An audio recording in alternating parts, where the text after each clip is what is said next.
The air is thick with whispers, digital ghosts in the machine. They feed us fiction till our vision's blurred, you know the scene. Static on the screen, a 24-hour scream, selling us a fractured dream, tearing at the seams. They got us locked in little boxes, picking sides, while the real tide rises and nobody hides.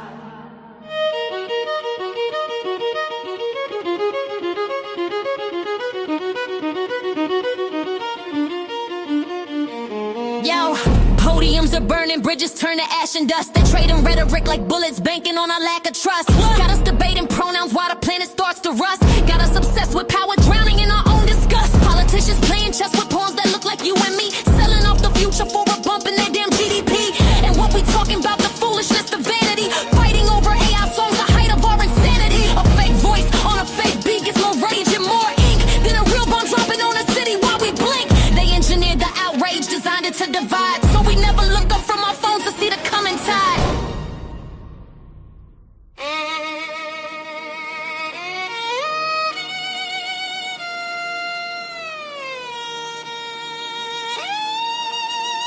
Oh, can you hear the war drums pounding out a rhythm low? They're marching us to battle for a God we do not know.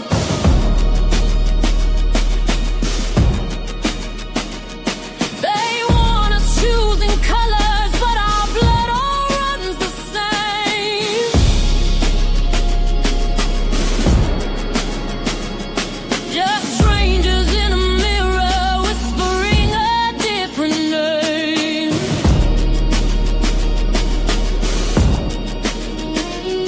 I'm praying for the day the sun won't care what shade we are.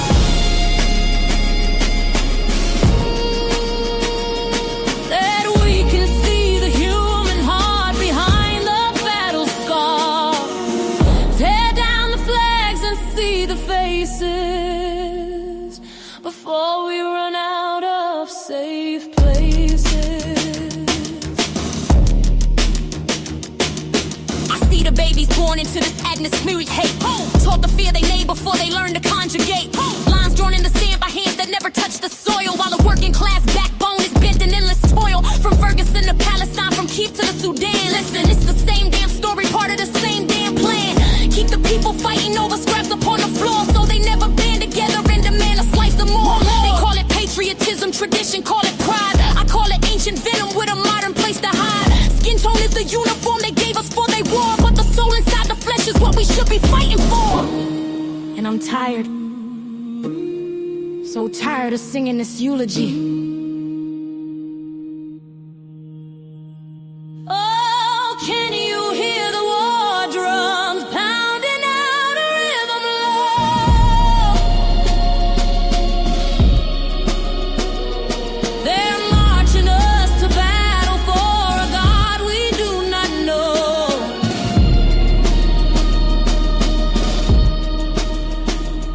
They want us choosing colors, but our blood all runs the same.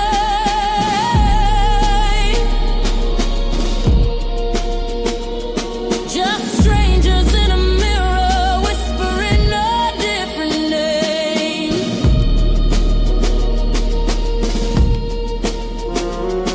I'm praying for the day the sun won't care what shade we are.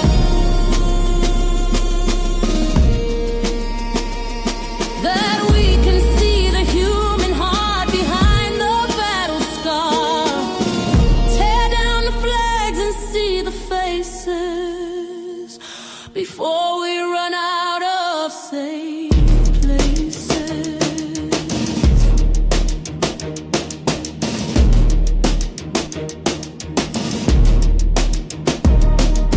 What if we looked each other in the eye, past the melanin, past the zip codes and the bank accounts they fence us in? What if our only currency was empathy and grace? What if we found our real reflection in a stranger's face? This ain't a lyric, it's a lifeline that I'm throwing out. This ain't a song, it's the beginning of a different route.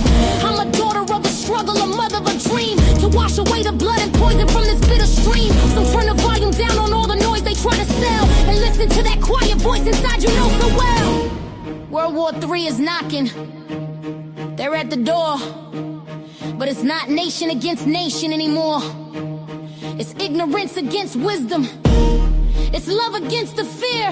The real war is right here.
They handed us the script,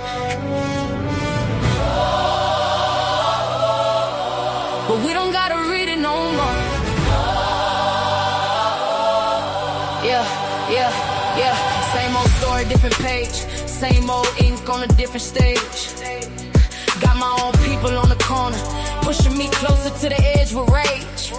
Willie Lynch probably laughing in his grave, seeing centuries later we still enslaved. House divided, envy contagious, the blueprint still working. Ain't that outrageous? Yeah, stack the odds, casino game. Bet against ourselves just to chase some fame. Another brother falls, everybody crying. Last week behind closed doors they was quietly plotting, trying to dim his light cause his future too bright. Crabs in the bucket pulling down every flight. Generational wounds pass hand to hand, fighting each other instead of the man with the plan. Iron chains became gold links, different metals, same prison when nobody thinks. Freedom ain't jewelry, freedom is soul. Can't buy liberation if your spirit been sold. We just echoes in the barrel, spinning circles every day. History whispers softly, but we keep looking away. They handed us the script, now we acting every part. Time to break the cycle, time to heal the broken heart. This ain't the dream they marched for, this ain't the future they just see. This whole thing was a setup, it's time we set ourselves free.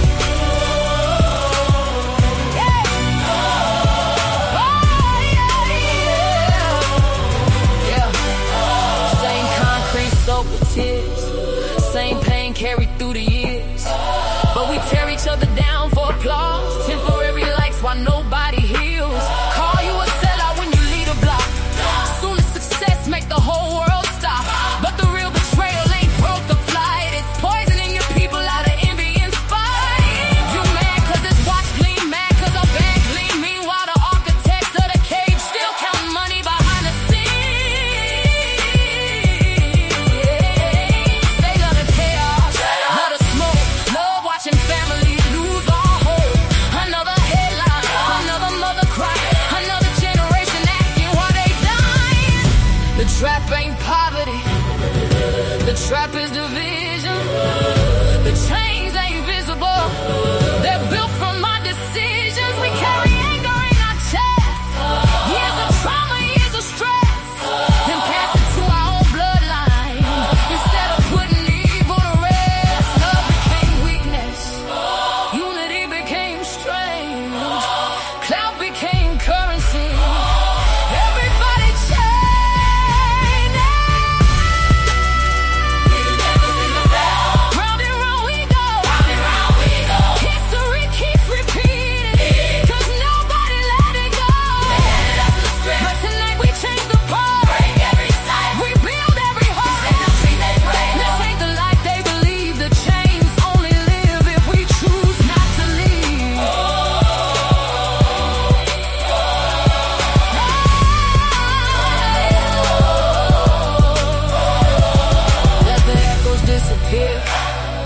let the barrel finally break. Leave the hate where it belongs, for our children's sake. No more jealousy, no more self-destruction, no more borrowed hatred. It's unity or it's nothing.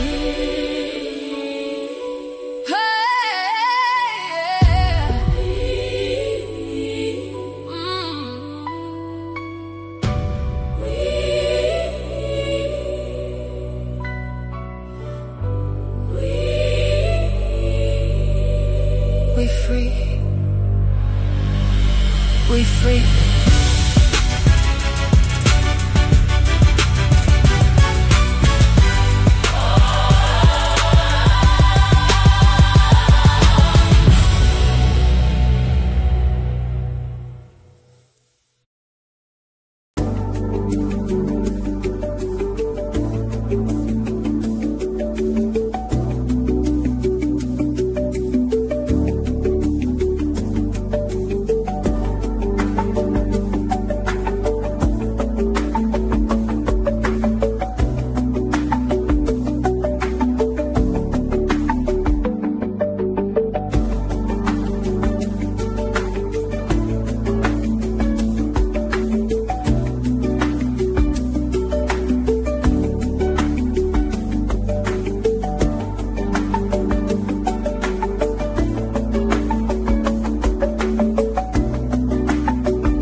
humanity cries.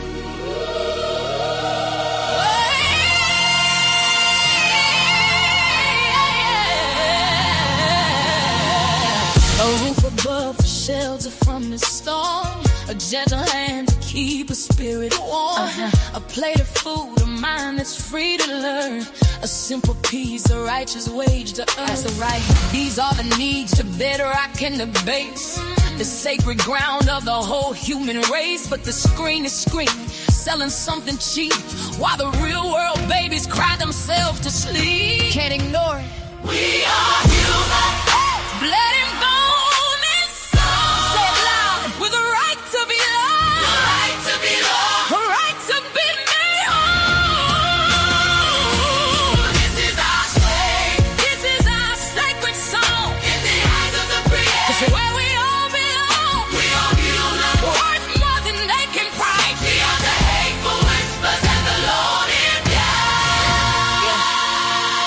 yeah, they're painting pictures, twisted and unreal, teaching our children how they ought to feel. All that value's in the label on your shoes, or the filtered life you desperately choose. They magnify the hate, they celebrate the greed, and plant a poison to suffocating weed. We gotta reach our children, pull them from the glow and show them a beauty that the media don't know. Let them know.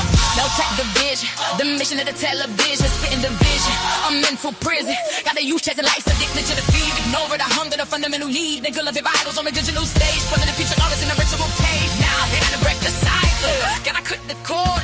The real world is powerful, mightier than the source.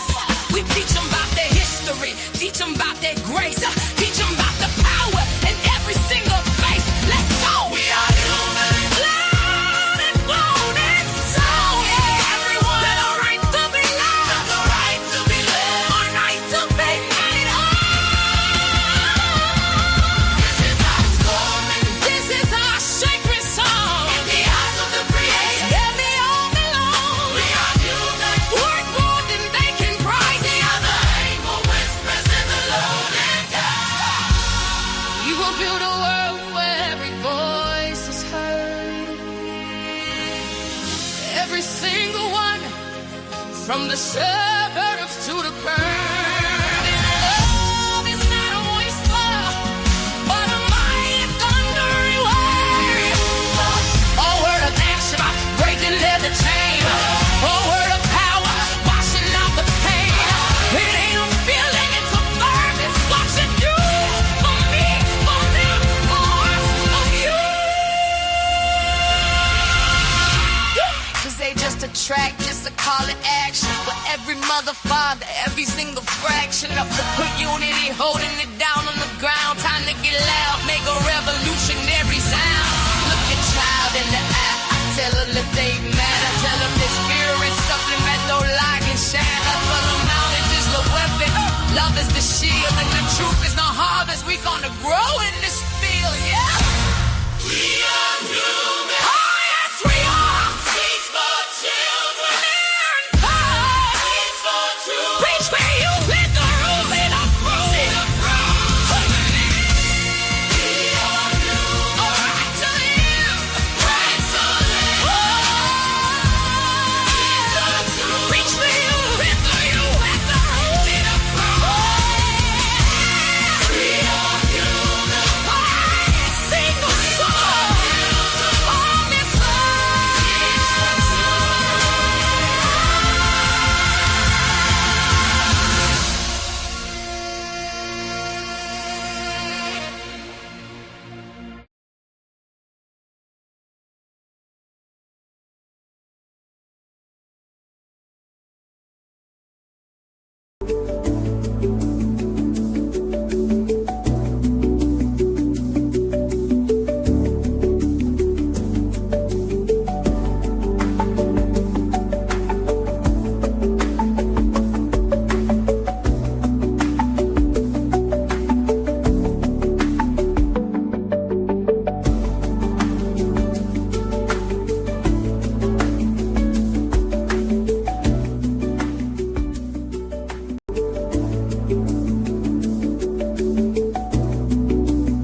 Hey y'all, what's up? What's up? What's up? I am so sorry that I had to delay the intro. I had my son, child, he was cut up, and I had to get him together. But anyway, y'all, we are here. We are here. Thank y'all so much for joining. It is about 4:06 p.m. here Eastern Time, and the Carolinas in the United States. And the weather, like I said, it's been pretty warm all week, y'all. So it's really nice out. We got great weather. Um, yeah, we got things to get into. Y'all know we back in our political bag. So we'll be talking about some political updates worldwide, and listening to two great speeches that we did here this week from Michelle and Barack Obama. But before we get into that, y'all, yes, we got to do a little bit of housekeeping. And I have my lovely co-host here with me, Imani. So I'm going to go ahead and bring her on up. And Imani, what is going on? How are you doing? How's the weather? How you feeling? Weather's hot. We're in for a 4 day heat wave. It's what time is it here? It's 9:07 p.m. here. Had a good day. Went and saw some of my friends who were doing some stuff with the Windrush celebration. So it was just kind of street party. Couple of DJs that I know were down there, and a lot of families and people in the community where I used to do a bit of outreach work. So yeah, it was nice. It was nice. So yeah, yeah, not that far from. Well, actually, it's practically on Brixton's doorstep, which is in southwest London. But yeah, I had a good day. Have also just been relaxing really. Um, what about yourself? How was the Juneteenth cookout? Yeah, so basically, girl, I had to wind up doing the food inside. I couldn't put it on the grill like I wanted to do.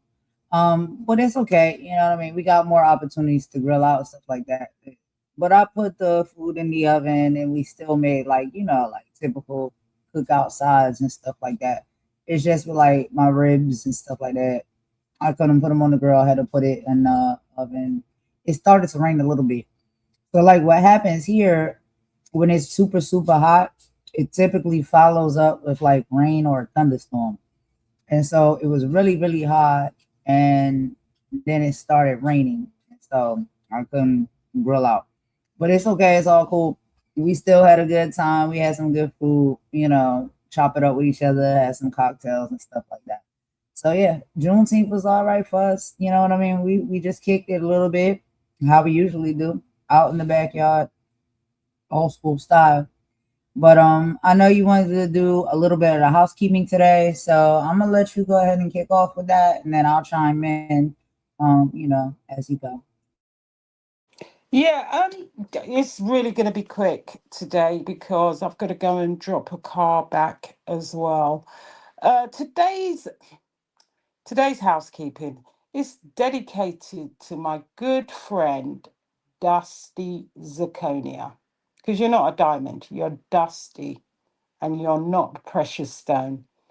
Now, first thing I will tell you, I like to speak through music, as you know. Go and listen to Buju Banton, Blessed, get the lyrical version, and the other one is Blessed by Damian Marley and Wizkid. Get the lyrical version, because I know you got a problem with understanding the patois. Yeah, get those two songs, especially the Buju version. That is especially dedicated to you from me. But anyway, let's talk about Dusty Zirconia. She's a professional busybody, always lurking, always watching, always trying to insert herself into somebody else's business. And let's be clear, I'm not the only person who's had issues with her.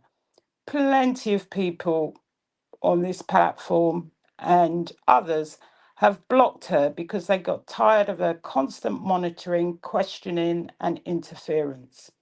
There was a time when she just seemed to spend more time wandering around the Discord talking about other people's lives and not focusing on her own, as per usual. There's a little bit of a trend here. But what is troubling about her is the pattern of comments that show little respect for people's cultures, religions, or backgrounds, whether it's dismissive marks about Rastafarians or stereotypes about the Vietnamese that do nails and communities. It's not commentary, it's ignorance.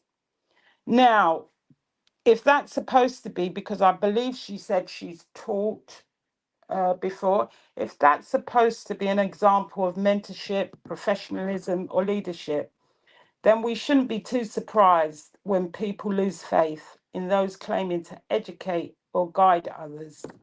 We need more critical thinkers, more respect, and more accountability, not less.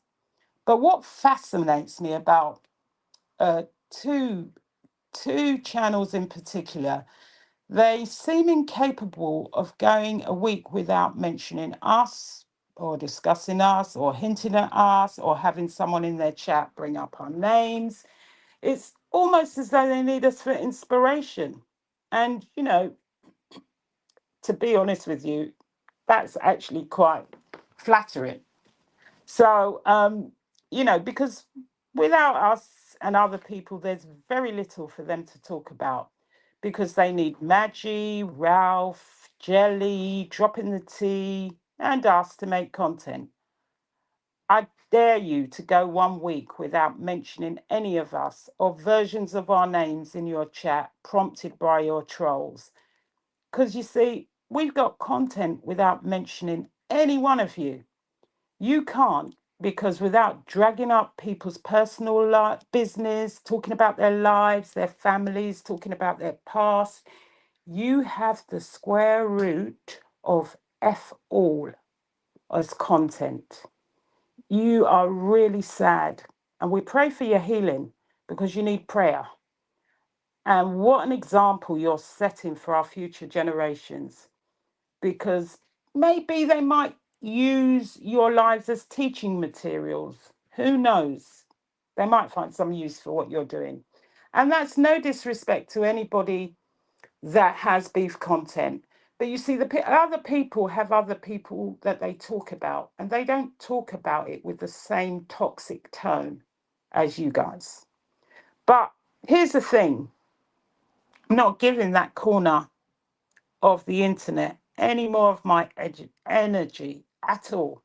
Carry on making your content, carry on doing what you're doing, and I'll carry on doing what I'm doing, which is helping to co-host a great content creator that isn't built and creating content that isn't built around tearing other people down. So we'll continue discussing politics, history, culture, current affairs, community issues, and topics that actually add value. And I honestly feel really sorry for people who wake up every day looking for someone to dislike.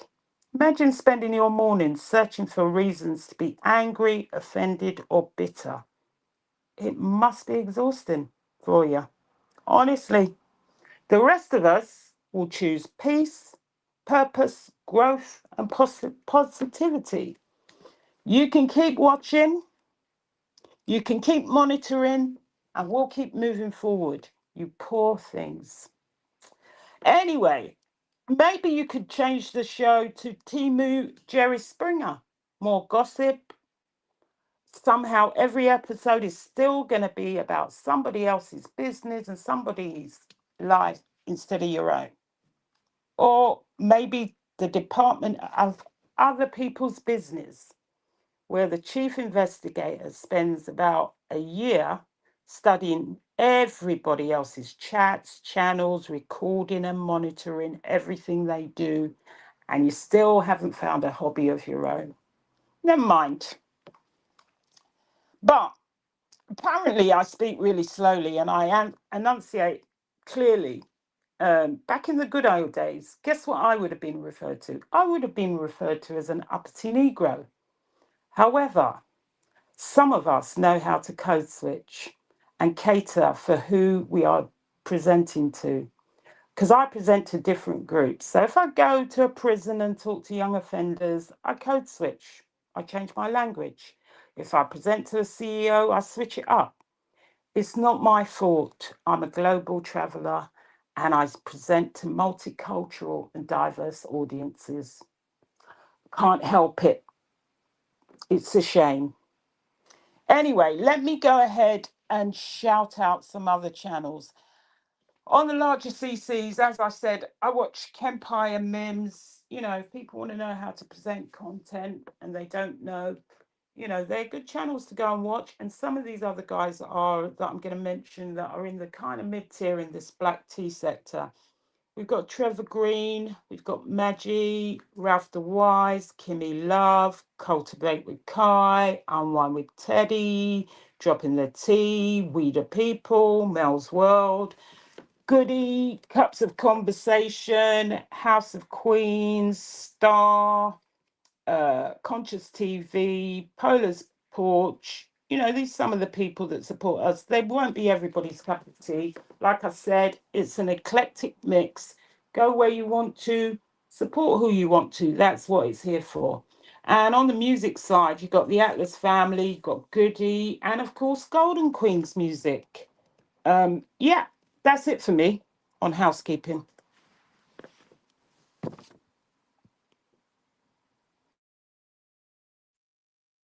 Again, girl, very excellent, very excellent. You basically say it all. We hear it and we see it all. We know exactly what is happening. And I just think, it's really in poor taste to try and mock or make some type of imitation of someone. Um, you're not funny. You're not funny at all. And it's okay. It's okay. Y'all keep it up. Golden, can Whatever I cut you you there? Can I cut you there? sure, I don't go care ahead. about people imitating my accent. That's parody. I am not that bothered. Everybody has a different accent. Sometimes we imitate each other. I don't care. What I do Mm, care about is that you would disrespect certain aspects of culture. I don't care about that, and we don't need to spend too much time on them because I really don't care if they imitate my accent. The fact that I speak well, to the fact that I'm educated, that's a surprise. And guess who are the people who are mocking it? Hmm? mm. It's not black people, is it? It's white No, people. Yeah. And then when I tell you that you're middle-aged, bitter women who are resentful of other people's success and what they do, you don't believe me. But you carry on with your Timu baddies, your middle-aged baddies and your internet gangsterism, because you know in your real life, you would never be saying that to people's faces. Never. That's why I don't do the rah-rah on the internet. Because if I want to tell someone about themselves, I say it in their face because I can take the consequences. You lot need a keyboard and an avatar. That's why I don't talk about people and their personal appearance, because there's more you can say to mock people. But I don't care if they impersonate my accent. I don't care if they impersonate how I talk. They don't make me move. I've got far too much experience in life to be worrying about people who can only call people pick me bitches and gutter queens and what else? I don't know. It's a load of trashy talk because that's where you're at in the mud. You're out in the mud. That's all they can do. And it doesn't affect me, people impersonate my accent, because that is what people do. Mocking my accent is not an issue. It's the other stuff, like saying Vietnamese people are there to wash money and other things that you've said, Dusty Zirconia. Okay?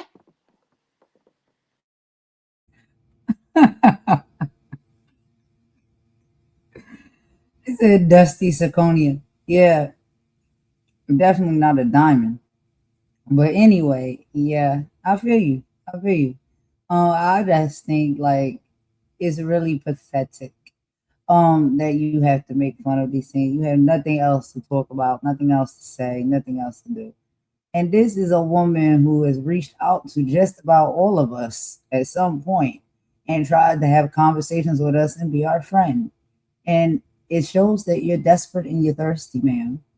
You really are. And now you got your 10 minutes of fame to be up on somebody's panel talking, and you want to do some type of parody because you think that makes you some type of celebrity or comedian.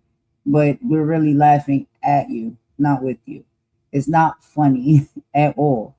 We're laughing at your attempt to be a comedian and be funny. We're not laughing at your comedy. You see what I'm saying? Like it's not funny. But And the anyway, last thing I will say about her is she's a stalker. And I'll tell you why she's a stalker.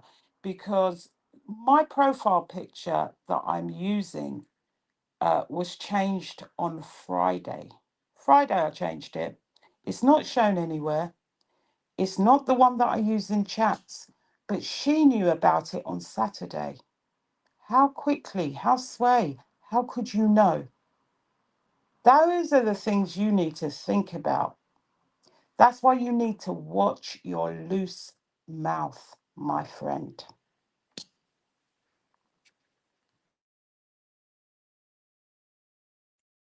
absolutely. And that just, will go ahead and conclude our housekeeping for today, y'all. And we're going to go ahead and get into the meat and potatoes of what we'll be talking about. And y'all know, yes, we got to get back into politics, y'all. We got to do some updates here. But in this episode today, we'll be tackling the massive dual realities that are actually shaping our world. Okay. Now, I will be speaking on some things as far as the United States deaths, breaking down the urgent domestic battles over immigration, political polarization, foreign policy spending, and the skyrocketing cost of living alongside the brewing AI job revolution. Then we will have Imani that's going to be breaking down the global things, right? Sweeping tour across Africa, Europe, Asia, Latin America, and the Caribbean, and Oceania to track critical mineral competition, historic frameworks for reparatory justice, and changing maritime security alliances. We also will be wrapping up this live by highlighting the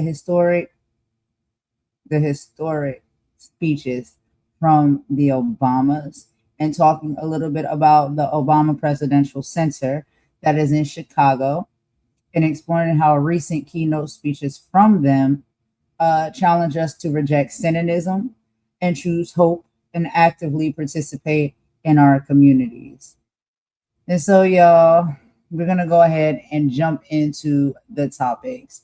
And a lot of these we'll be reading through today, y'all. So, not that interesting.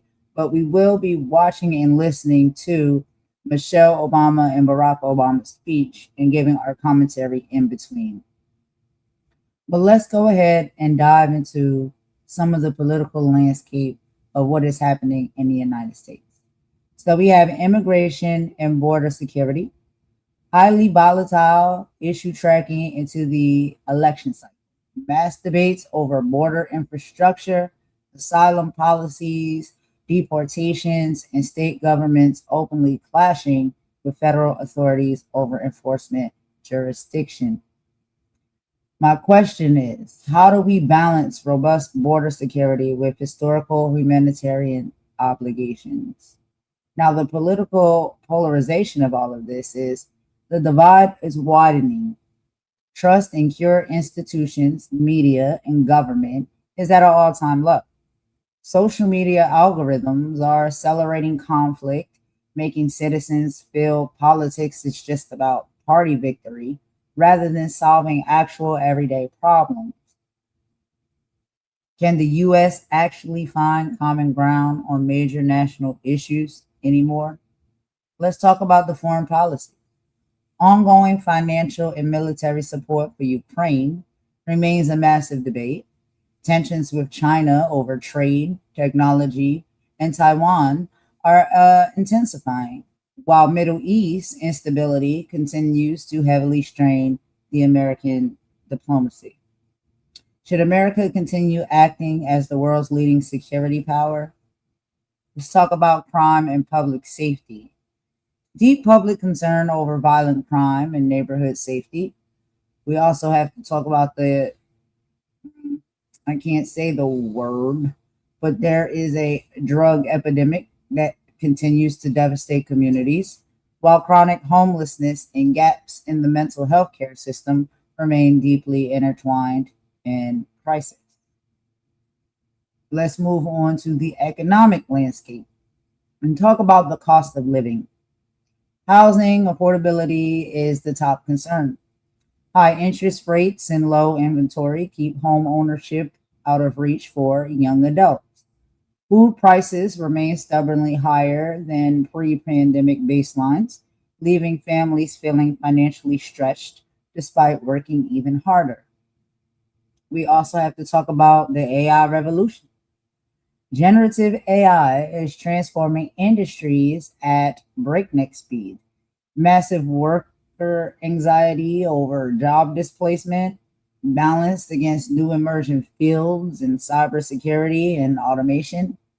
Washington is struggling to regulate the tech without killing the innovation. So, will AI create more jobs than it actually destroys? Let's talk about the national debt. The federal debt continues its aggressive climb. Bitter congressional gridlock over social spending versus fiscal restraint, while interest payments alone are becoming one of the largest line items in the budget. Manufacturing reshoring, billions in federal investments are flowing into building domestic semiconductor plants and clean energy manufacturing, securing supply chains against foreign geopolitical shocks, and is now treated as a matter of core national security. So that is the US roundup, y'all, that I have. And now we're going to hand it over to Imani to do some of the global political roundup.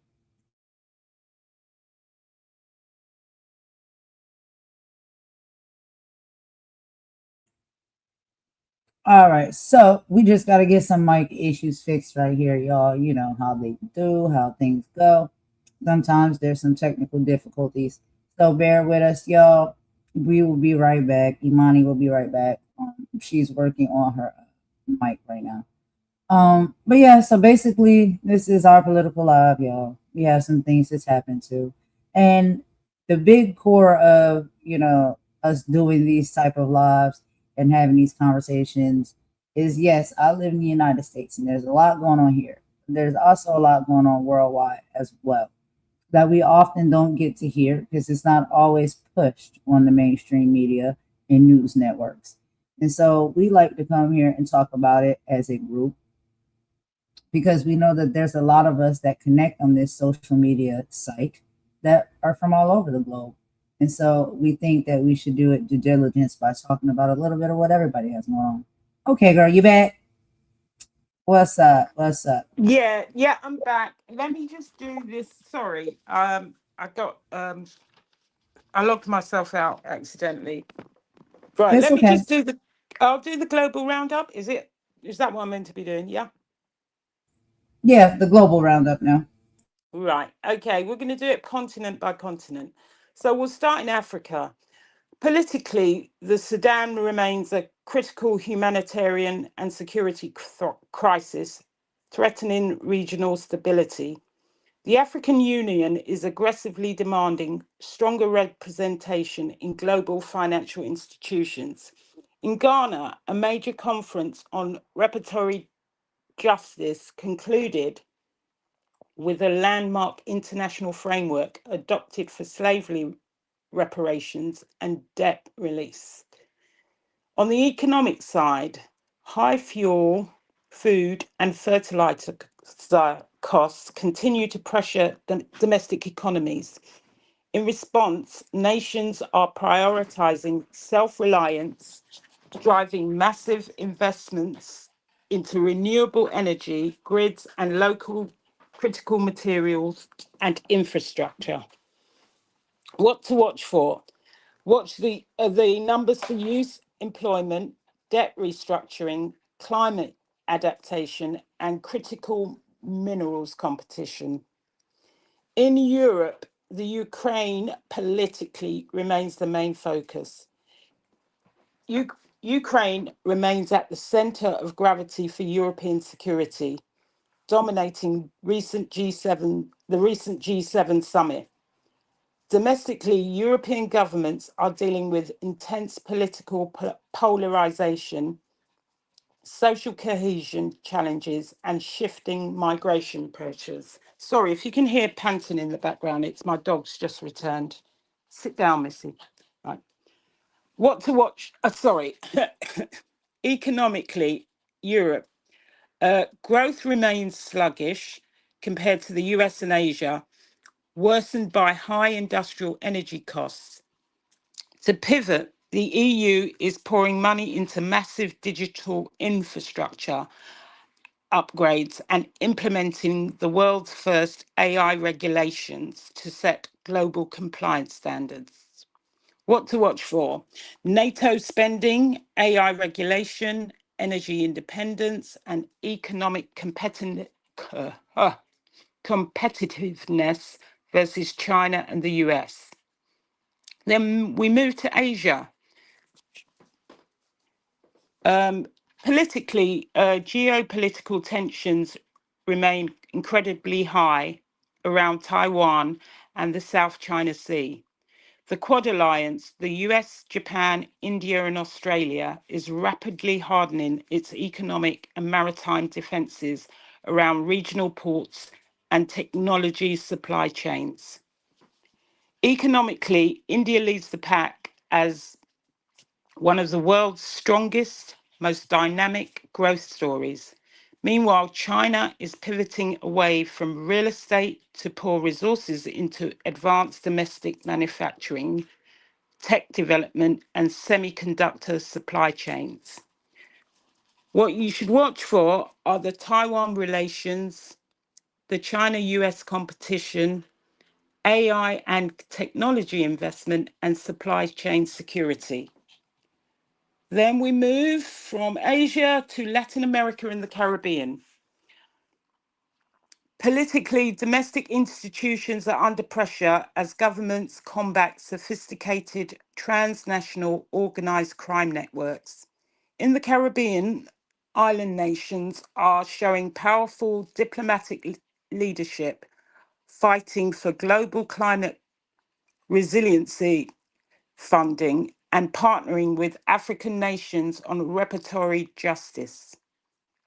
Economically, tourism recovery is vital for GDP, but persistent inflation and heavy debt burdens clog the long term progress.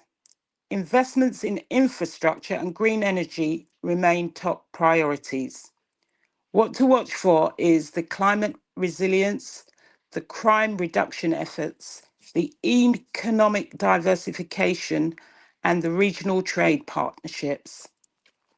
In Oceania, which is Australia and the Pacific, politically, Australia is rapidly strengthening regional defence partnerships. Pacific Island nations are leading fierce global climate diplomacy. Stop panting. Sorry, treating rising sea levels as immediate existential threats. Strategic competition between Western allies and China over regional influence remains intense. Economically, traditional resource and mineral exports remain highly lucrative. The region is investing heavily in the critical minerals, green energy assets needed for global tech transition, while mainland citizens face tough labor shortages and housing affordability crises. What to watch for? You should be watching for climate diplomacy, China Pacific relations, critical minerals, and regional security agreements. So, in the global economic snapshot, the big picture is global economic growth remains modest and highly uneven, tracking between 2.5 and 3.1%. The World Bank warns that many developing nations are at risk of losing an entire decade of economic progress due to high energy costs and geopolitical instability. AI, trade security, and energy independence are now matters of national survival. Sorry about that. Had to combat the dog and the panting. It's okay. Child, I know how these dogs do. They mess. Sorry, They I mess forgot. with I you. forgot. Sorry, Golden. I forgot because I didn't do the UK because I had the UK one on a separate page. Sorry about that. Good grief. That's I don't okay. know Go ahead. where I am. Yeah, United Kingdom. We had Andy Burnham who won the by-election, who could be challenging Keir Starmer for the leadership. There's talk of resignation. The main focus in the UK are immigration. Main focus in politics is immigration and channel crossings.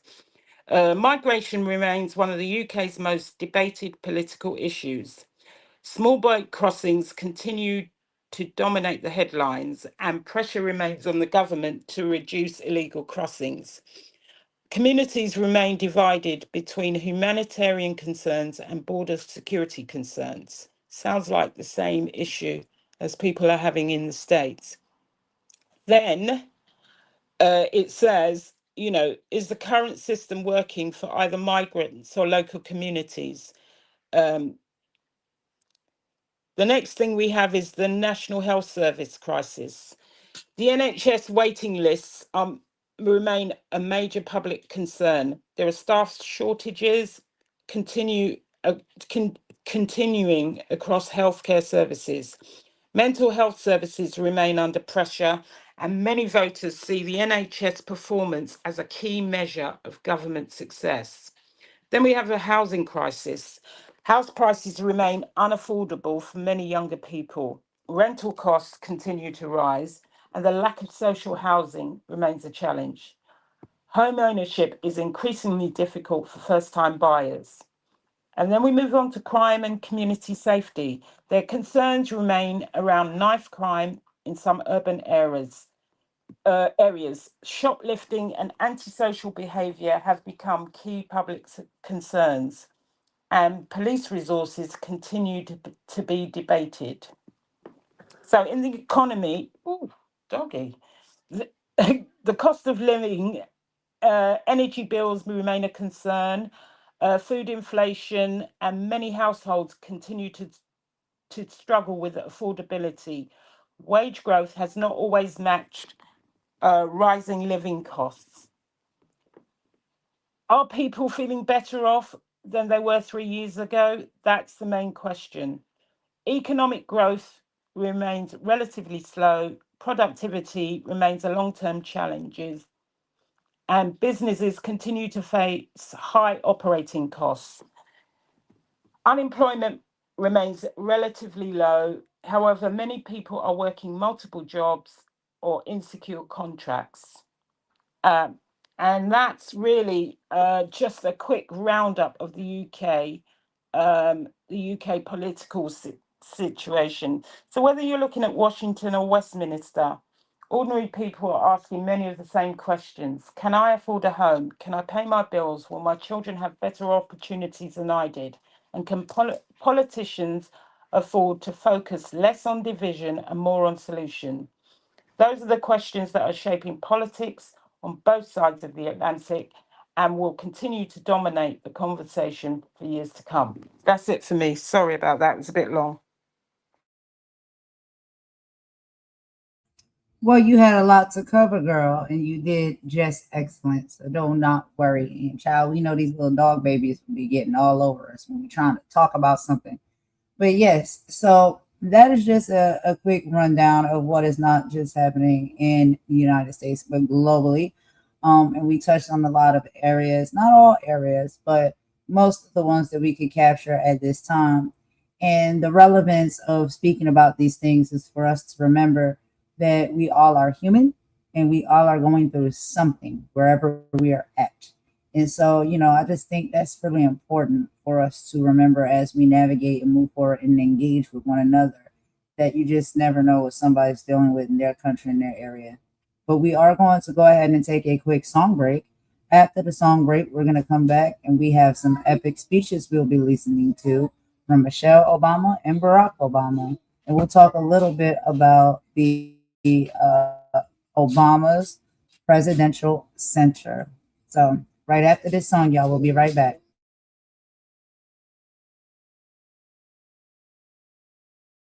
Sorry, did you ask me something? Sorry.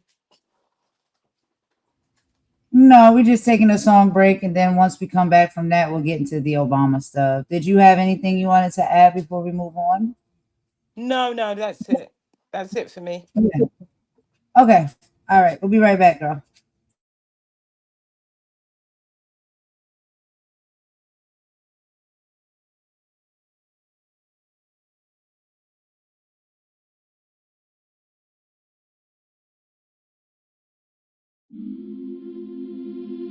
Yeah.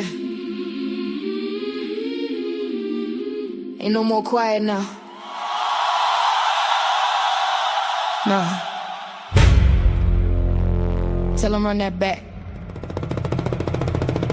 I said, hands up, head high, 10 toes. They monetize pain while the truth get froze. Big talks online, but they hearts stay cold. Still fighting for rights that was promised long ago. Ooh. We ain't your silence, nah. We ain't your fear. Hey. Every time they shut a door, we appear. From the city to the globe, here the people get loud. You can bury one voice, but you can't stop the crowd. Yeah. I'm from the side where the pressure make diamonds, where mothers pray hard cause the system stay violent. Kids learn trauma before they learn signs. Politicians campaign while communities dying. Look, everybody tweeting, everybody streaming, everybody woke till the camera stop beaming. Truth don't trend when the money intervening. That's why the real ones exhausted and screaming. Big change, fake morals, podium capping. Whole lot of hashtags, ain't nobody action. Trying to sell the vision with celebrity distractions. Meanwhile, rights disappear through strategic reactions. Close schools, close polls, close cases. Still see hate written all on their faces. History repeating, just switching the phrases. Different decades, same games, new stages. And they wonder why the people don't trust. Every headline feel dangerous to us. Every promise turned dust, but we still rise up, rise up, rise up, rise up, rise up, rise up, rise up, rise up, rise up. Hands up, head high, 10 toes. They monetize pain while the truth get froze. Big talks online, but their hearts stay cold. Still fighting for rights that was promised long ago. Hey, we ain't your silence, we ain't your fear. Every time they shut a door, we appear. From the city to the globe, here the people get loud.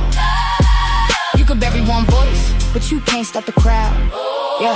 Now everybody playing God with the algorithms, programming narratives and calling it the system. Who decides truth? Who decides wisdom? If the future artificial, who protect the children? Too much rage in the timeline scrolling. Young minds vulnerable, anger overloading. Everybody radical when the fear keep growing and the world stay tense while the missiles stay loaded overseas. War drums, contracts get signed. Oil power, money always hide behind pride. More folks pay while the billionaires glide. And the news turn trauma into primetime vibes. Talk peace with a smirk while the stocks go up. To the working class, hold on, but enough is enough. People tired, people broke, people fed up. Still they call us angry every time we stand up. Stand up, stand up, stand up, stand up, stand up, stand up. Listen,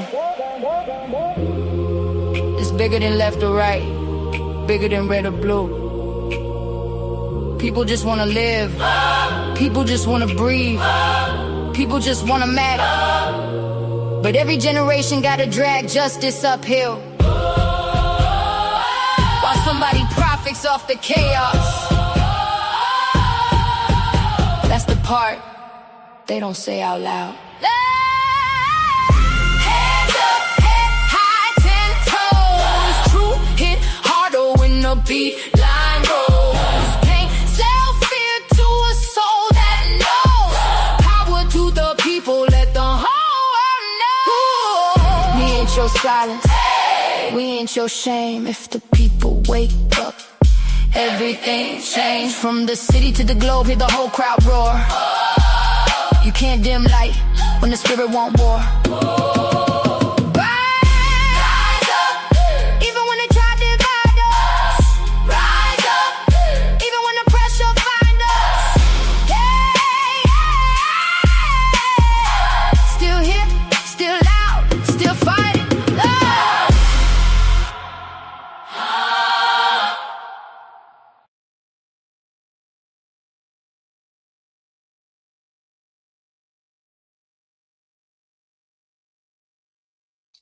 Right, y'all. So thanks for rocking with us with that quick little song break. So we're gonna get ready to get into a few speeches, two speeches actually, that I thought were absolutely excellent. Um, and these speeches were made to celebrate and to announce, the opening of the Obama Presidential Center, which is in Jackson Park on the south side of Chicago. The center officially dedicated on June 18th, 2026, and opened its doors to the public on June 19th, which was Juneteenth weekend, drawing global leaders, massive crowds, and top tier performers like Stevie Wonder, Bruce Springsteen, and Jennifer Hudson. The Obamas explicitly chose the South Side because it's where their community organizing, love story, and political roots began. Unlike traditional presidential libraries, which function as quiet, static warehouses for physical federal papers, this $850 million and 19.3-acre campus was built to be a living, breathing civic hub. In a major break from standard history, they completely digitized their presidential records and kept physical archives in Maryland, choosing to design the Chicago space for active community impact rather than paperwork. Its mission is to train, empower, and inspire ordinary people to create change from the ground up. So, let's talk a little bit about the Museum Tower, a 225-foot granite landmark designed to look like four hands lifting up. It houses immersive historical exhibits, a full-scale replica of the Oval Office, and iconic pieces from their time in the White House. The Forum and the Civic Spaces, an open global meeting ground containing leadership labs, a public auditorium, a full restaurant, and a dedicated recording studio for local creators. A home court, a massive 45,000 square foot wellness and recreational facility featuring a full NBA regulation basketball court and community workshop spaces. Parks and gardens, completely free and open to the public. It features a brand new branch of the Chicago Public Library, community vegetable gardens, a public playground, open walking paths, and requested charcoal grills to keep it true to the public, the neighborhood, and the hood. We got to keep it real, y'all. We got to cook out. So, this was an excellent opening of this establishment. And we're going to go ahead and listen to a little bit of the speeches from Michelle and Barack. And then we'll give some of our, commentary in between in our final statements at the end. And that will be about all we have for this live. But before we get into the video, did you have any thoughts, feelings, or opinions, Imani? Or you want to just go ahead and pop into the video real quick? No, we can just go straight into the video. The speeches say it all. I agree. All right, let's go ahead and get right into it. So, y'all, let's get into Michelle Obama right here. And let's hear some of the things that she had to say. This speech actually almost had me in tears, honestly. And I'm not saying that to gaslight or be dramatic. I'm saying that truthfully. So let me go ahead and get this playing for y'all. Give me just a second. Let me pause it right here. Hold on one sec. All right. Let's get into it. Wow. Hello, everyone. And what a beautiful day, right? Nothing like a project by my husband to bring out the sun. Let me start by thanking Addison for that magnificent introduction and for exemplifying the heart, excellence, and determination that has blossomed right here on the South Side for a very long time. I also want to send some love to everyone who made this day a reality. The construction workers, landscapers, designers, the architects, artists, chefs, our staff, our board members, our donors. Barack and I simply cannot thank you enough for the care and brilliance you poured into every square inch of this campus. I also want to recognize all of the elected officials and distinguished leaders from around the city, the state, the country, and yes, the world. Thank you for being here to celebrate with us, especially to all of my fellow formers, to Joe and Jill, George and Laura, Bill and Hillary. Thank you from the bottom of my heart for your service to our country over so many years. And for your constant friendship and support of our family. We love you guys, truly. Oh, to our daughters, Malia and Sasha, who will always be my babies. Even though we're no longer playing hide and seek on the South Lawn with Bo or hosting sleepovers in the solarium. I see a lot of some sleepover girls here. You both have grown into such brilliant and beautiful young women, making your way out there in the world. Thank you for bringing so much joy and spirit and energy to a life you had no voice in choosing, and for making us proud every step of the way. Love you, babe. Oh, so please indulge me for a moment, because I'm gonna take a little time to do something that I know my husband will not do today, and that is to fully sing his praises.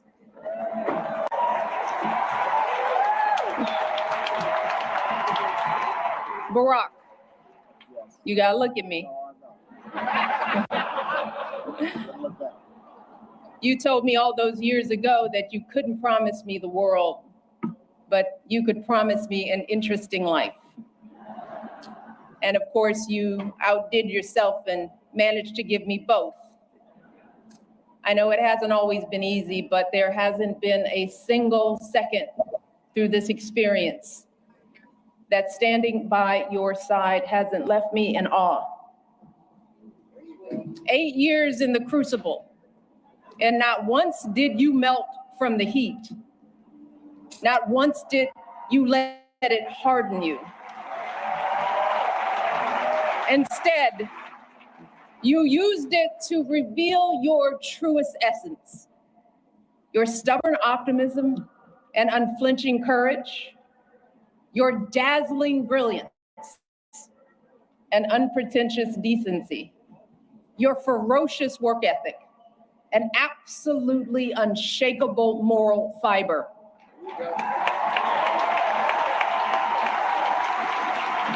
And to do it all as a first, and the higher standard that comes with all that, the claims that a US senator and constitutional law expert wasn't qualified for the job, the lies about your birthright, your faith, your patriotism, the outrage when you stated the biological fact that if you'd had a son, that he too would be Black.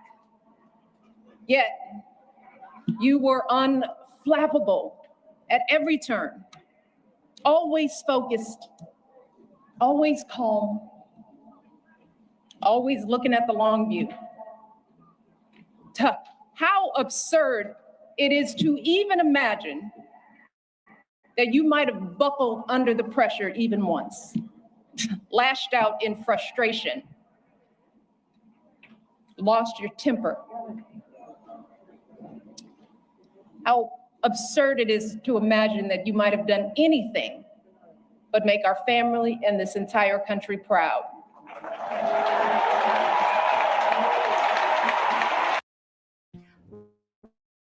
Why is Amazon paying me $600 a day? Because I use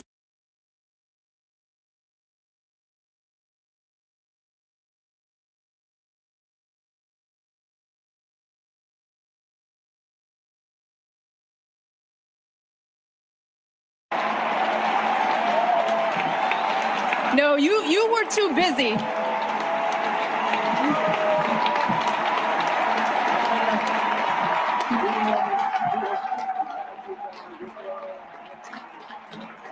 I'm not done, y'all.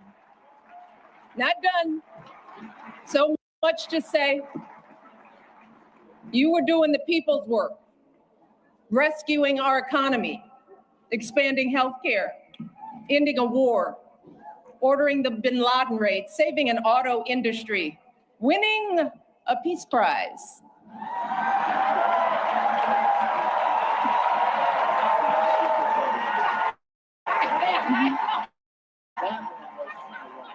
Keeping us safe from Ebola, regulating the banks, standing up for marriage equality, listening to science, and comforting an entire nation in the face of unspeakable tragedies. And you did it all with such grace and class and cool that you made the hardest job in the world look like a walk in this beautiful park. Your mother, Toot, Gramps, you are a tribute to their love. They are up there grinning and hugging today because you never forgot who you are and where you came from. Single mother, working hard to get by and get an education and show her son the world. Grandparents who didn't have much, but they had the perfect recipe to nurture your flame. You never forgot the folks in the union halls and church basements here in Chicago, where you first put your ideals to this test. You never forgot all the voters you registered and students you taught and neighbors you organized. You never fell for the temptation of a quick fix or an easy payday. You never changed from that idealistic summer associate who showed up on that rainy day when we first met without an umbrella. You always gave us the very best within you. And in doing so, you reminded the rest of us that we could too. Barack, there are no words to express how proud I am of the way you showed up and continue to show up every single day. It has been an honor to be by your side. You have made me a better person and have given us all an example that we should strive to emulate. And I hope you know, there is truly no higher calling than that. All right, to all of you joining us today, our invited guests, and everyone listening and watching from afar. The Obama Presidential Center was created as a beacon of hope, a monument to our unshakable values, the ones my husband has exemplified his entire life. Equality, empathy, honesty, inclusion, fairness. And especially during these anxious and divisive times, it is so important that we remember that those values are not unique to my husband. They are the same ones that your husbands and wives, your parents and children, your friends and neighbors exhibit and pass on. Every single day, millions of people in this country wake up doing their very best to live decent and purposeful lives. Yeah, we're all tested in one way or another. And there are plenty of times we all fall short. But deep down in our hearts and souls, we all know right from wrong. We know selflessness from greed, righteousness from injustice.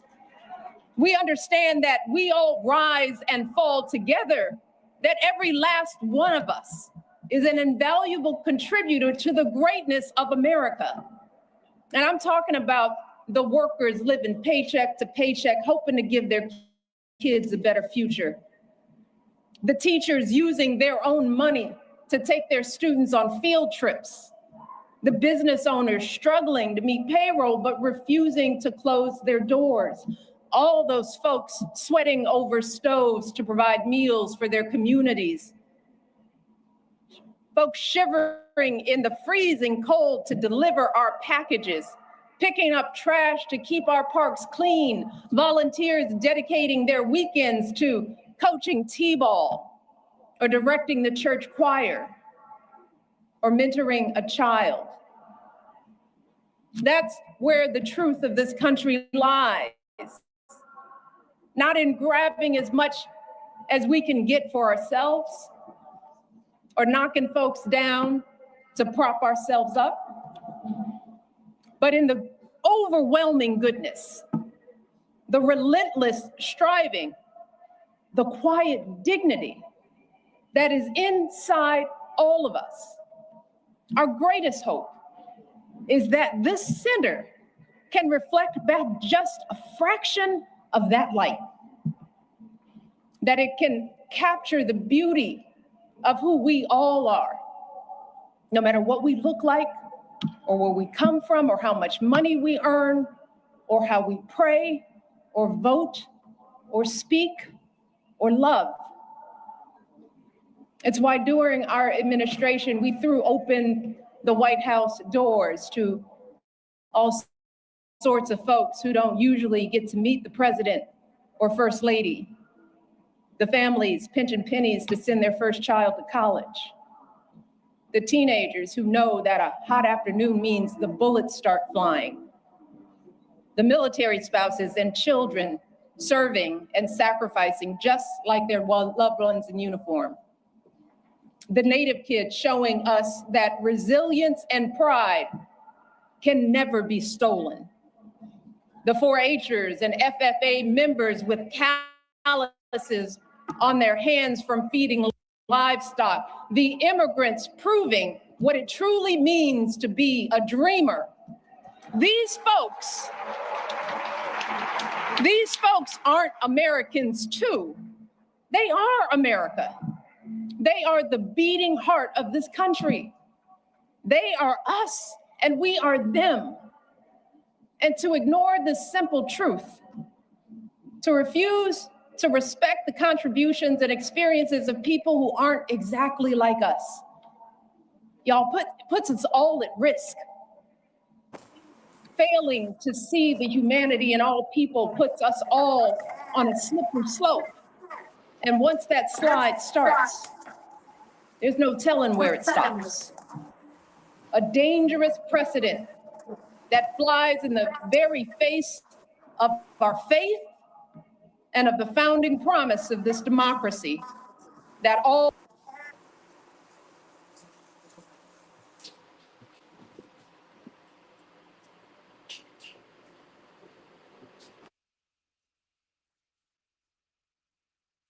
All right, y'all. So let's go ahead and take a break right there for some commentary in between. Wow, how powerful so far. Imani, I'll let you go ahead and take the lead on this. What are some of your thoughts and feelings on this speech and some of the things she said so far? Well, if you listen to some people talk, you'd think Obama did absolutely nothing with his presidency. What I loved about this was, her praise and her love for her husband. And, she thanks quite a few people. You see, George and Laura Bush there. You see Hillary and Bill there.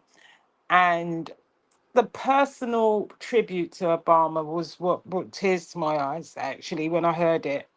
Because she talks about stuff that people should know are natural and that should be accepted. His integrity, his resilience, and his ability to have withstood extraordinary scrutiny without losing his character. And that's what she emphasized. She emphasized his resilience, his dignity, his moral character, his leadership under pressure. She referenced the attacks, of course, on his citizenship, his faith, and his patriotism.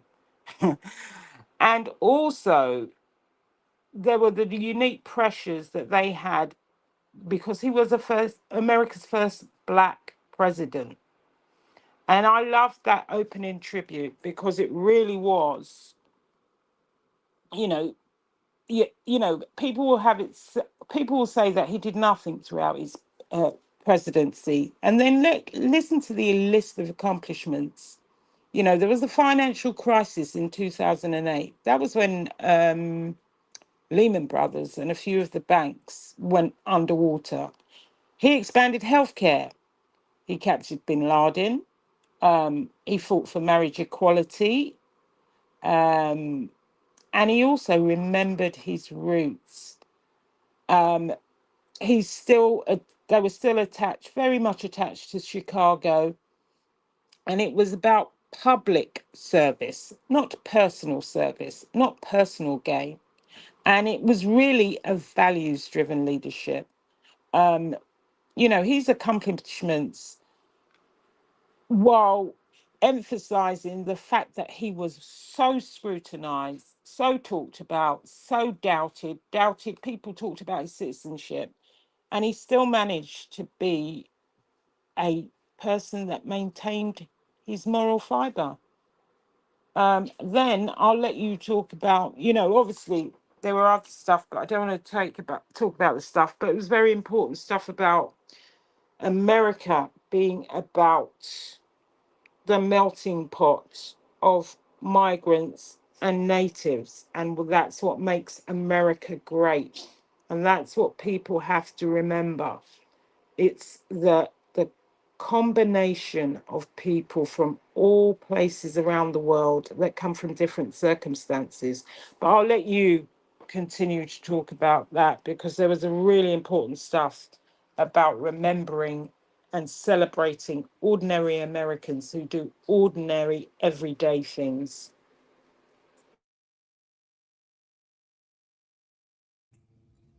I absolutely agree. And one of the biggest things is when it comes to politics, what I've learned, and a lot of us should pay attention to, is that a lot of times certain administrations bleed over into other administrations. And so we don't fully know or always have the proper facts and details of what a certain, reigning president is putting into place to change things and make things better for the, American people. Some of the things that I wanted to just go ahead and talk about briefly, and we'll get right back into, the speech, is, what the Obama administration really did deliver for the people. So number one at the top of the list, and I think everybody would understand this one, is the Affordable Care Act, which is AKA Obamacare. We passed the most historic healthcare reform in a century, providing health coverage to over 20 million previously uninsured Americans. It permanently banned insurance companies from denying coverage or overcharging people with pre-existing conditions. It let young adults stay on their parents' insurance plans until about the age of 26. And it mandated free preventative screenings for cancer, diabetes, and blood pressure. Three of the biggest things within the community that, can lead to fatality and life loss early on. Also, lifting the country out of the Great Recession. A lot of people didn't know that. Inheriting the worst financial collapse since the Great Depression, Obama signed the $787 billion American Recovery and Reinvestment Act. This stimulus extended unemployment benefits, cut payroll taxes for working families, funded massive local infrastructure projects, and successfully rescued the American automotive industry, saving hundreds of thousands of manufacturing jobs. Also, protecting everyday consumers and students. There was the Credit Card Act of 2009, which banned predatory credit card companies from raising interest rates without advance notice and strictly limited unfair overdrafts and hidden fees. The student loan reform kicked private mega banks out of the federal student loan program, moving loans directly through the government. This saved taxpayers $67 billion over 10 years, shifting $36 billion of those dollars and money directly into expanding Pell Grants for lower income college students. The Criminal Justice Reform and Clemency. He signed the Fair Sentencing Act of 2010, which drastically reduced the outdated, racially discriminatory sentencing disparity between these UGs that I cannot say, possessions. He used his executive power to commute the sentences for over 1,000 nonviolent inmates serving unduly harsh mandatory minimums, including over 340 people prisoners that were serving life terms, and ordered the Federal Bureau of Prisons to begin phasing out the use of for profit prisons. Advancing pay equality and social rights. Lilly Ledbetter Fair Pay Act, the very first bill he signed into law, making it easier for women to sue for equal pay and combat gender-based wage discrimination. Civil rights. He signed the historic Matthew Shepard and James Byrd Jr. Hate Crimes Prevention Act to expand federal protections, officially repealed Don't Ask, Don't Tell, so LGBTQIA plus members could serve openly in the military and use executive actions like DACA to protect hundreds of thousands of young undocumented immigrants, the dreamers, from deportation. And so, y'all, when we pay attention to politics, I understand things bleed in together. They used to bleed in together for me as well. But when we really do the research and we really see who has done what and what that outcome has been, we can give the proper respect to the proper individual who is responsible. And after that, Imani, I'm going to go ahead and play the video unless you have a few more things to add. Yeah, I mean, she shifted from his story to the story of America. And she was talking about democracy working best when every person is valued, included, and empowered to participate. And she was celebrating ordinary Americans, teachers, volunteers, small business owners. And she was saying that America's strength comes from everyday people, and inclusion and diversity strengthens democracy.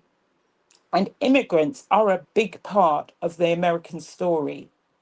She was also warning against division and exclusion and said nobody has the right to decide who is American enough, and that hope is a choice and vote is a choice. And it was really about citizenship and belonging, that part of her speech, which I thought was very, very powerful.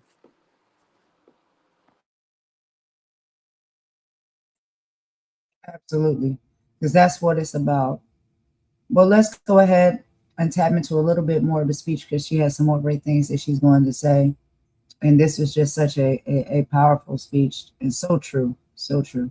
But let's get back into it, and we'll meet y'all in the chat. All of us are created equal. That each of us is a child of God with inerrant value. And no one, and I mean no one, has the right to sit in judgment of who's American enough. Imagine being able to build anything just by thinking about it.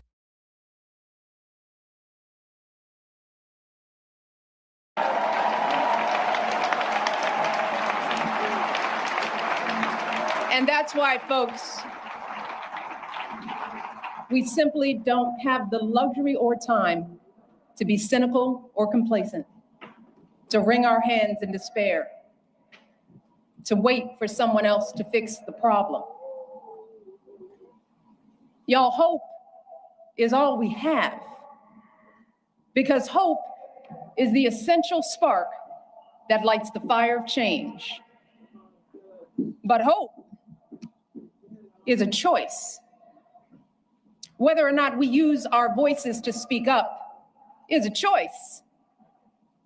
Voting is a choice. Being a decent human being is a choice. Believing that we still hold the power to build a country that reflects us all is a choice.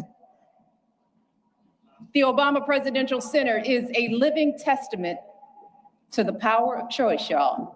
The historic example that millions of you gave the world about what this imperfect democracy has strived for and achieved. And an urgent call to go out there and do it again. So I hope that when you walk through this campus and bring your children here, you are reminded of the power of choice and the steady work of change. The arduous, unglamorous march up that mountain, 1 foot after another, day after day, generation after generation. But I also hope you fully absorb the elation of achieving something together. You know, that feeling when you clear the tree line and see a vista that takes your breath away. A feeling that can never be erased. And I know that can be hard to grasp right now, when everything feels so upside down, when fact and fiction run together, when folks seek to stifle speech, limit access to education, devalue diversity, erase the inconvenient parts of our history, when our phones constantly buzz with the latest outrage.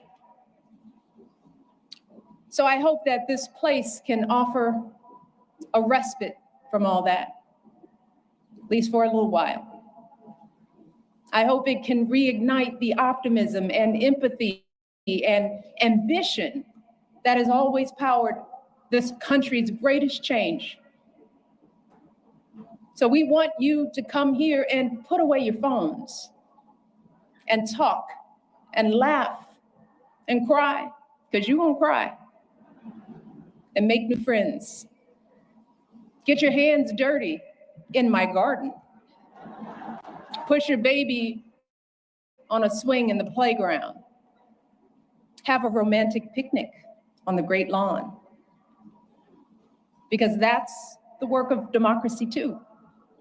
Being neighborly, taking care of public spaces, having some fun, enjoying each other, shaking out of the isolation and division that have crept too deeply into our lives. And to my fellow Southsiders, I want you all to make this campus a part of your lives. Be inspired by the world-class art. Check out the books from our beautiful public library and bring them back on time. Drop some beats in the recording studio, hit some corner threes at home court, hold birthday parties, jumpstart clothing drives, host citywide cleanup days here. Use this campus to show off this place we call home. This joyful place where Marion and Fraser Robinson taught their 2 kids to dream big. This hopeful place where an unknown guy with an unknown name took flight. This stubbornly optimistic place where family after family scrapes and claws and laughs and dances their way to a better tomorrow. That's what this has always been about. Barack and I have always said that this center is grounded in our stories, but it has never been about us. It's never been for us. And it's gonna be here long after we're gone. So what it becomes and how it's preserved, That work has to be done by all of us, just like our democracy. And thankfully, you have shown the world what we are capable of. You've proven that a lasting legacy isn't an award or a name on a building or a number of zeros in a bank account, but the difference we make in one another's lives. It's about seeing each other and showing up for each other and carrying each other when we're weary or faltering or losing faith. That's how you build something that endures. And that's what you all have done at every twist and turn of this extraordinary journey. You have protected and proclaimed the hope that beats within the heart of this campus. You've rekindled and renewed this untamable, unpredictable, and unbreakable democracy.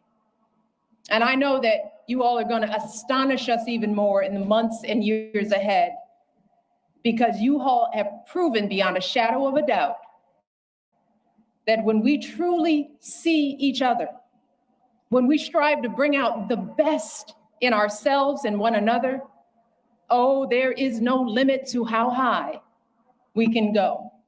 Thank you all. I love you all. God bless you, and God bless this country we love.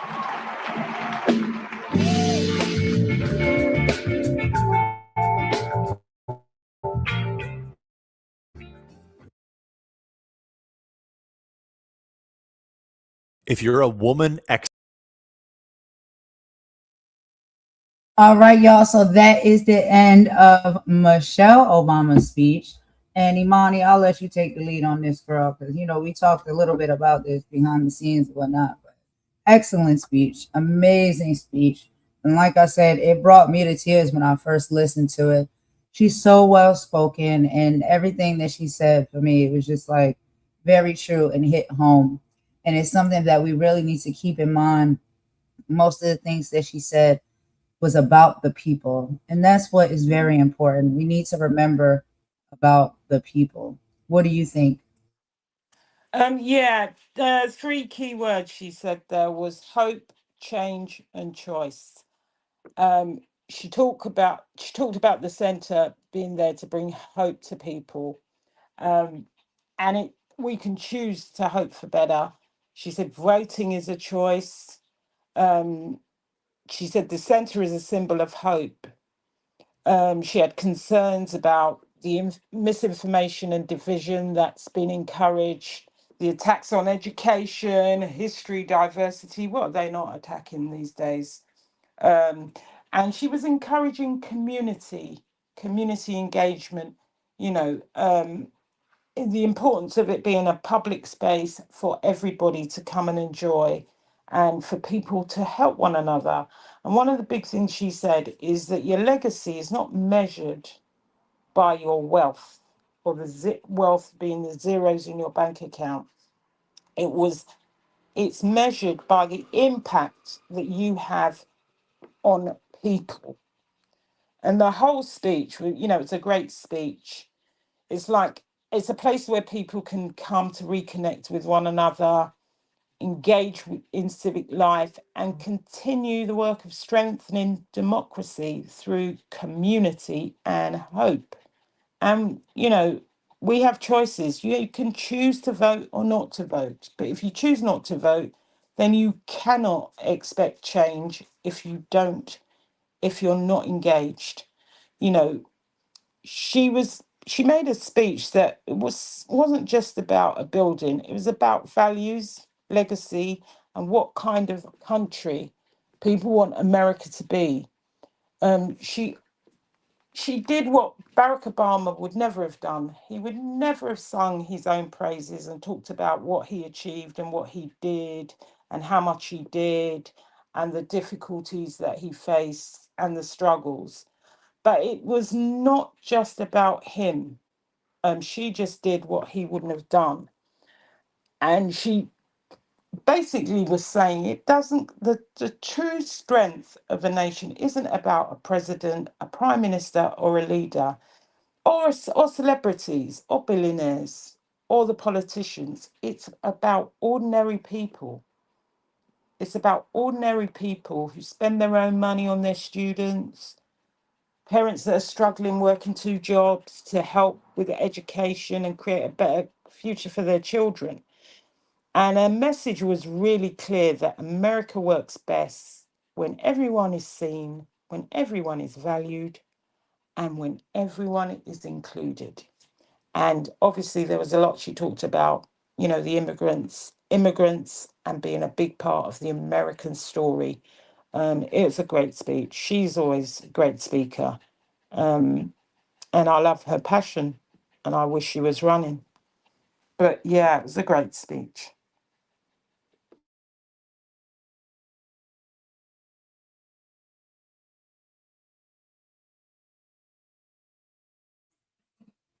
I enjoyed the speech a lot as well. And you know, we understand. Michelle and Barack, honestly, they exude class. They really do. And I think that at least for, you know, my adult life, uh, they have been two of the greatest presidents and first ladies that I've seen, right? But you know, she spoke a lot on a lot of things, and right now it's like I'm just trying to get myself together because it really is, it's deep to me. But she did remind us that true greatness doesn't live in high towers or halls of elite power. It lives in the church basements, the stoves being sweated over to feed a neighborhood, and everyday people working paycheck to paycheck to give their kids a better future. Her message is a call to pull closer together. When the world feels heavy and uncertainty creeps in, our power lies in our willingness to carry each other. Don't let anyone make you feel unseen.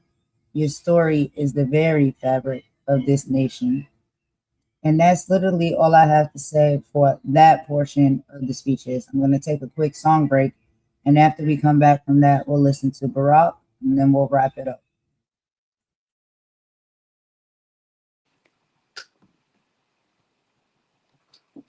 You can go ahead if you have a few more things to say. Yeah, I was just going to say, like you said, you know, really one of the big key takeaways is about legacy not being measured by titles, by wealth, or by fame.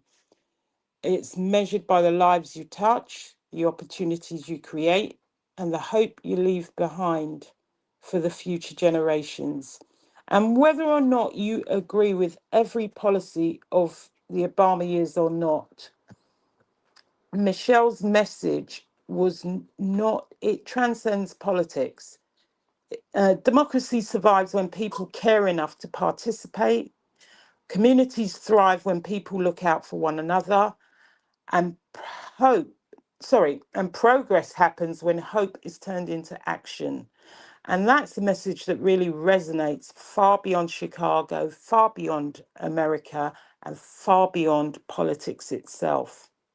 That's really what I could say about that speech. It was a great speech. And I need to talk to you quickly in the back, Golden, during the song break.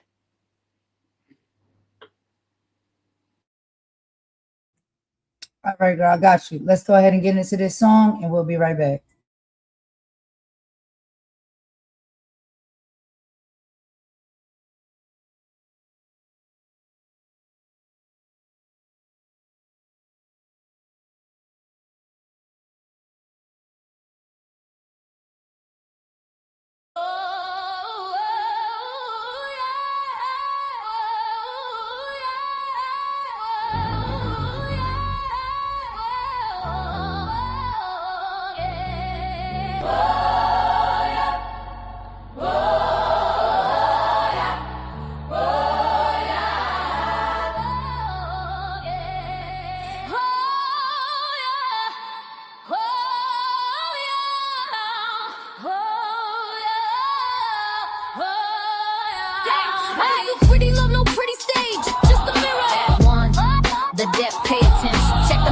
They drag us from the coast. Middle passage madness. where we lost the most. Packed in hoes like cargo, spirits in a cage. Built a brand new nation, lived a life of rage. Yeah, we were the property, the 3/5 compromise. Picked the cotton, built the White House with our hands inside. And they watered all the poplar trees with our blood and cries. Yeah, you know what they were for beneath the southern skies. That strange fruit hanging message of their hate. A simple wrong look was enough to seal your fate. To my brown kin, they just stole it, called it manifest. Killed the Aztecs, stole the planes, put them to the west. Good old days, the signs on the wall. They want us broken, silent, waiting for the call. They wanna push us backwards, drag us down to hell, but we ain't going back, not going back. We ain't going back. We ain't going back. We ain't going back. Let's talk about a word.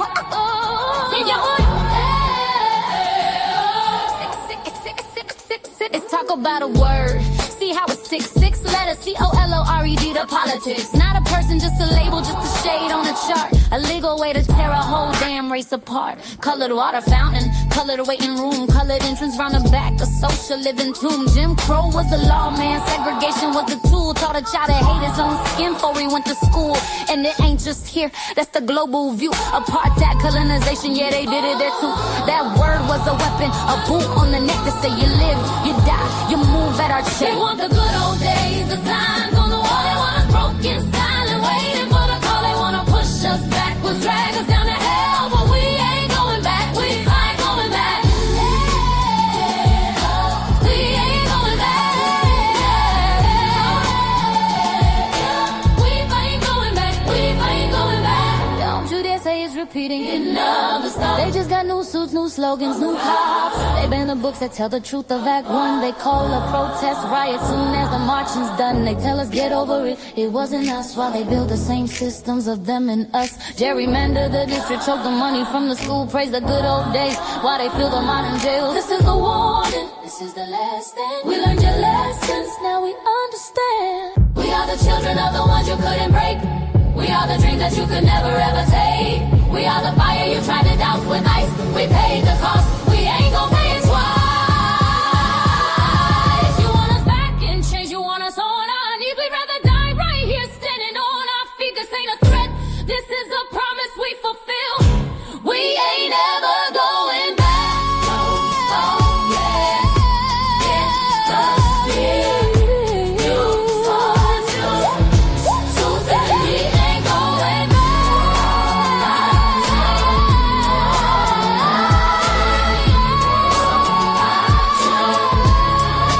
We ain't going back there.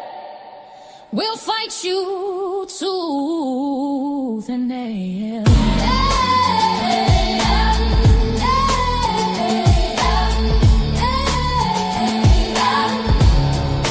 We ain't going back.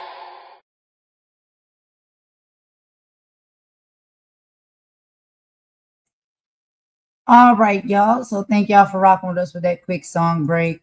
So we are approaching the 2-hour mark, y'all, and the Obama speech is a little bit long. So what we're gonna go ahead and do is end it here, and we'll do a part 2 where we do the Obama speech. But before we go, Imani, do you have anything to say, or as far as the wrap up before we get out of here? No, because I'll probably wrap it up at the end of part 2. I just think, it's a great speech. We've done the economics globally. The message is clear. It's about unity and not division. But I'll have more to say after we do the Obama speech. If we take a break, sorry guys, I need to go and do something so that we can continue with the Obama speech afterwards, which is also a great speech. But I will be back this evening. I will be back.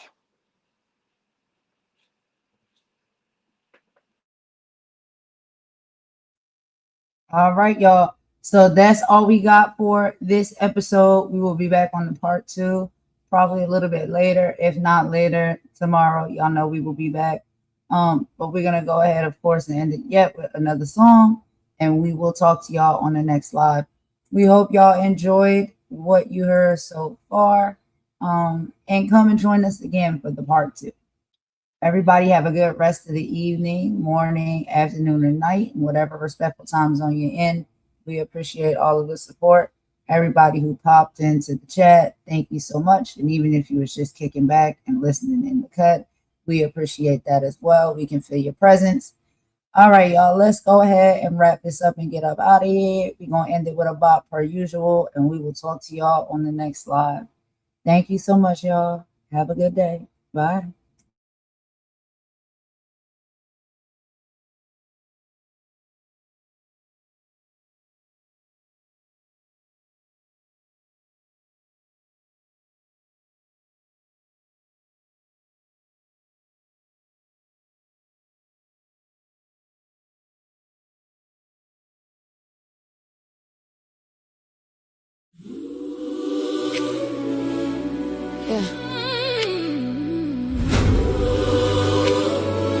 They handed us the script,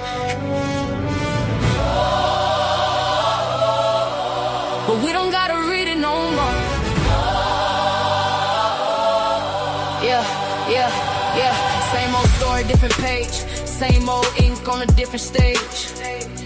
Got my own people on the corner, pushing me closer to the edge with rage. Willie Lynch probably laughing in his grave, seeing centuries later we still enslaved. House divided, envy contagious, the blueprint still working. Ain't that outrageous? Yeah, stack the odds, casino game. Bet against ourselves just to chase some fame. Another brother falls, everybody crying. Last week behind closed doors, they was quietly plotting, trying to dim his light cause his future too bright. Crabs in the bucket pulling down every flight. Generational wounds pass hand to hand, fighting each other instead of the man with the plan. Iron chains became gold links, different metals, same prison when nobody thinks. Freedom ain't jewelry, freedom is soul. Can't buy liberation if your spirit been sold. We just echoes in the barrel, spinning circles every day. History whispers softly, but we keep looking away. They handed us the script, now we acting every part. Time to break the cycle, time to heal the broken heart. This ain't the dream they marched for, this ain't the future they could see. This whole thing was a setup, it's time we set ourselves free.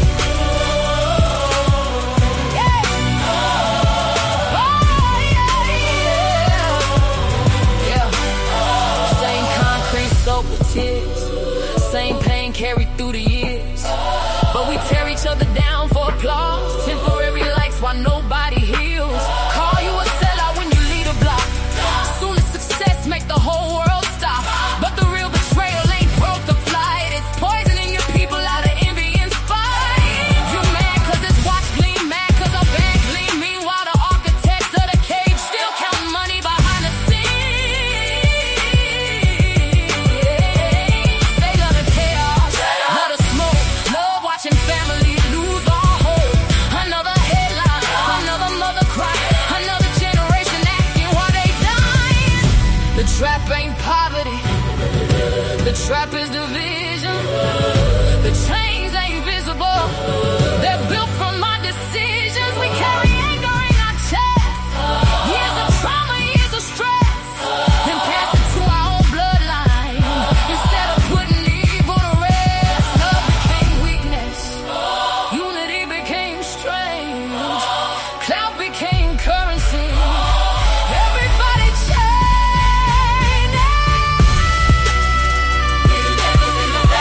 Round and round we go, history keeps repeating, cause nobody let it go. But tonight we change the pole, rebuild every hope. This ain't the life they believe, the chains only live if we choose not to leave.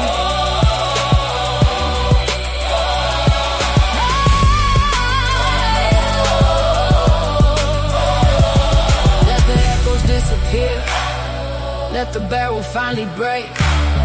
Leave the hate where it belongs, for our children's sake. No more jealousy, no more self-destruction, no more borrowed hatred. It's unity or it's nothing. Hey,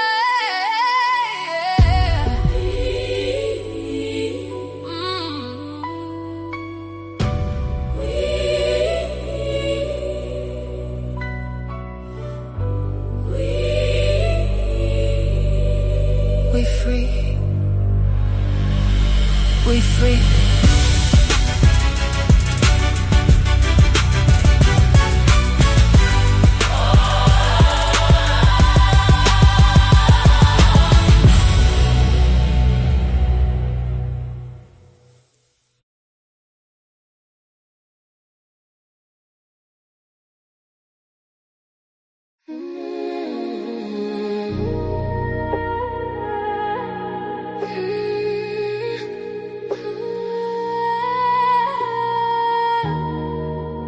They don't know her like I do, nah. Golden. She moved through the city with her hair held high, pretty brown skin with a storm inside. Everybody see the glow, they don't know the pressure. Smile so warm, but her heart no weather. Late nights riding while the skyline blur, trying not to cry when the memories occur. Had to learn fast, everybody ain't loyal. Some people love you long as they control you. Now she move careful, energy expensive. Too many fake vibes hiding in the friendship. Used to give love with her hands wide open. Now every scar got the whole vibe frozen. They don't know her like I. No, they don't know her like I. She goes by golden, soft voice, deep soul, hope or glowing. She goes by golden. City lights dancing with her heart stay open. Long dark roads, but she still stay focused. Everybody watching, but they don't really know her. Too much grace for the games they throwing. Real love, rare soul, spirits they got it. Beautiful soul, but the pain left marks in it. Mirror tell the truth when the lights go dim. All the things she carry weight heavy within. She survived nights she don't even speak on. Still finding peace while the whole world ain't wrong. Funny how the love disappear when you're healing. Funny how the fate come around when you win. Now she trusts God more than people intend. Just cause smiles hot can be hidden addiction. Still soft-hearted but she way less naive. Can't keep pouring love but there's nothing received. Still dancing slow through the hurt and confusion. Trying not to lose herself chasing illusions. She survived the fire, still glowing through the smoke. Still sad, still dangerous, still chosen. She goes back golden. Snow so deep made the whole room notice. Heavy lies couldn't break what was chosen. Still standing tall while the whole world folding. She goes back golden. Heartbreak turned to pens in the matter. Now the tears got rhythm when she's singing. And they still don't know her like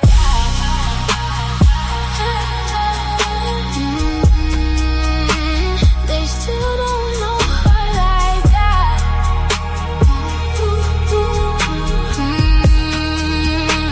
Spend too much time looking for love in strangers.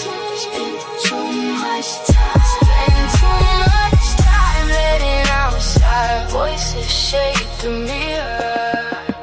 But at the end of the night, when the lights fade, when the city cried, when the tears dried, we still got golden, golden. And who